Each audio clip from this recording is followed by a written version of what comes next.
Floaters is a term for any specks, strings, or cobwebs that appear in your line of vision.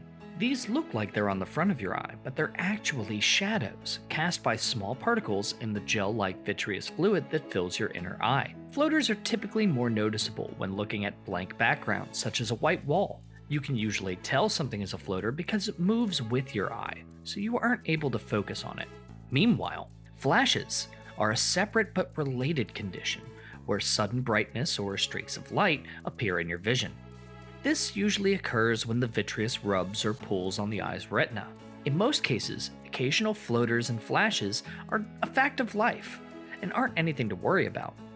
However, you should pay attention to any sudden onset of flashes or floaters, or a dramatic increase in them. These can indicate that the vitreous is changing too rapidly, which can create friction with the retina, pull on it, and potentially lead to a retinal tear or retinal detachment. Retinal tears and detachments are a true eye emergency and require immediate attention to protect your vision. If you notice increasing number of floaters, flashes of light, or missing areas in your vision, you should contact your eye care professional immediately.